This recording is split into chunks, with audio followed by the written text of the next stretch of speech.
केला बेचने वाली चुड़ैल। एक बार की बात है, जादूपुर नाम के एक गांव में करतब दिखाती एक औरत एक रेड्डी के लिए गांव में आती है। आइए आइए मेहरबान कदरदान, खाइए रोहड़ा के ताजे ताजे केले। कभी खाए नहीं होंगे ऐसे केले। पीले पीले केले खाइए।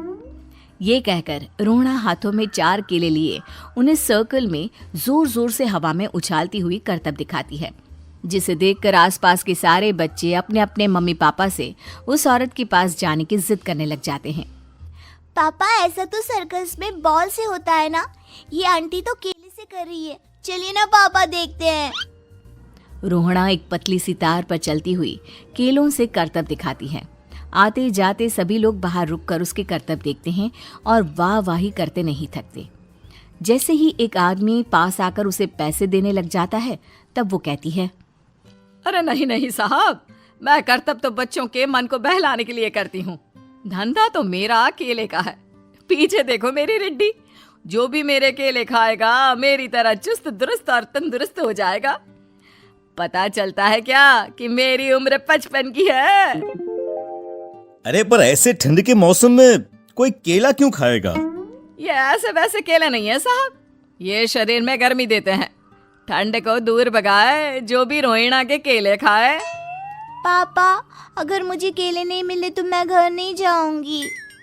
तभी उसके पापा कहते हैं कि बेटा, केले ठंड में कभी गर्मी नहीं देते। ये सब कहने की बातें हैं, सामान बेचने का तरीका है इनका। पर पिंकी नहीं मानती। मैं केले खाऊंगी। पिंकी की जिद के आगे नत्थू हार जाता है और उसे केले खरीद कर दे देता है। पिंकी खुश होकर केले घर ले आकर खाती है।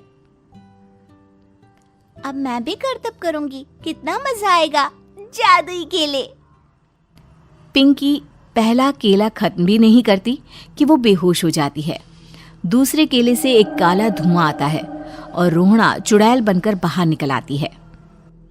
मेरे भूतिया केले बच्चे न खाए, ऐसा हो ही नहीं सकता।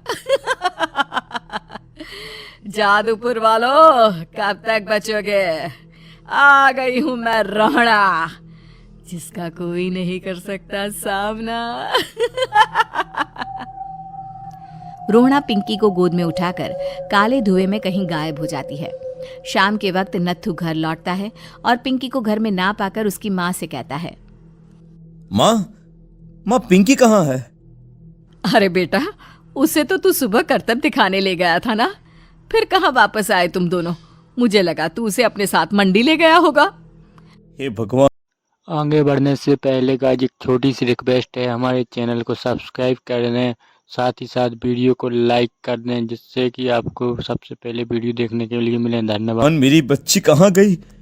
मैं उसे घर ही तो छोड़कर गया था माँ। नत्थू गांव के घर कोने में अपनी बेटी को ढूंढता है, पर उसे वो कहीं नहीं मिलती। परेशान होकर आखिर रो रो कर नत्थू हिम्मत हार कर घर लौट आता है। अगली सुबह रोहड़ा फिर से करतब दिखाने आती है और इस बार पिंकी की तरह रोनी केले खरीद लेता है। 50 रुपए दिए थे पापा ने, सारे पैसों की मैंने केले खरीद लिए हैं। अब मैं भी आंटी की तरह ही करतबबाज बन जाऊंगा। यही सोचते हुए रोनी केले खाता है और पहला अकेला केला आधा खत्म भी नहीं करता कि चुड़ैल उसके सामने आ जाती है। मेरे साथ चलने का समय आ गया है रोनी। ये तो बस शुरुआत है। अब इस गांव के सारे बच्चे धीरे धीरे मेरे कब्जे में होंगे। एक बच्चा भी नहीं बचेगा। ये कहकर रोना रोनी को गोद में लेकर काले धुएं में अदृश्य हो जाती है। इसके बाद हर रोज गांव में से कोई ना कोई बच्चा गायब होता, पर ऐसा क्यों हो रहा है किसी को भी समझ में नहीं आ पा रहा था। रोज की तरह अपनी बेटी पिंकी की तलाश में नत्थू गांव के एक तालाब के पास बैठा रो रहा था। कहाँ गई मेरी पिंकी? शकुंतला के जाने के बाद एक वही तो मेरा सहारा थी। अरे उसकी आत्मा कोस रही होगी मुझे कि मैं अपनी बच्ची को संभाल भी नहीं पाया। नत्थू ये कहता हुआ रो ही रहा था कि तभी तालाब में से उसे शकुंतला की आवाज सुनाई देती है। कहाँ थी तुम शकुंतला? हमारी बच्ची और सारे गायब हुए बच्चे रोहड़ा के कब्जे में हैं। वो बच्चों को जो केले देती है उससे बच्चे बेहोश हो जाते हैं और उसके कब्जे में आ जाते हैं और वो उन्हें ले जाकर काली दुनिया में ले जाती है। पर वो ऐसा क्यों कर रही है? ये मैं नहीं जानती, पर उस दुनिया का रास्ता मैं आपको बता सकती हूँ। जहां ये नदी खत्म होती है वहां एक केले का पेड़ है, उसके नीचे एक दरवाजा है, वहीं से रास्ता जाता है उस दुनिया का। ये कहकर शकुंतला की आत्मा गायब हो जाती है। गांव के सभी लोग झुंड बनाकर उसी रास्ते से काली दुनिया में चले जाते हैं और वहां देखते हैं कि सारे बच्चे वहां काम कर रहे थे। पापा मुझे ले चलो यहाँ से।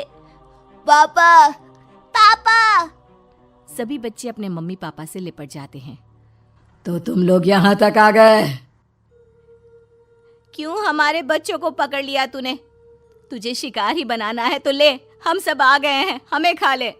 नहीं, मुझे बच्चे चाहिए। मेरे बच्चे के बदले तुम लोगों के बच्चे। क्या मतलब? मैं इसी गांव में रहने वाली एक औरत थी। केले की चोरी के इल्जाम में मेरे बेटे को गांव वालों ने इतना मारा कि वो मर गया। उसी दिन मैंने ठान लिया कि गांव वालों का भी वही हाल करूंगी। कुछ दिन बाद बेटे के चले जाने के दुख में मैं भी मर गई और मेरी भटकती आत्मा एक चुड़ैल बन गई और फिर मैंने बदला लिया तुम सबके बच्चे छीनकर। बर्दाश्त नहीं कर पाए ना, सोचो मुझ पर क्या बीती होगी। हमें माफ कर दो रोना, पता नहीं ये किसकी गलती थी पर हम सभी माफी मांगते हैं। हमारी खुशियां लौटा दो, तुम भी तो एक माँ हो। गांव वालों की बात सुनकर रोना का मन पिघल जाता है और वो बच्चों को छोड़ देती है। उसके बाद काली दुनिया बच्चों के लिए जादुई दुनिया बन जाती है। अब कोई भी कभी भी वहां आ जा सकता था।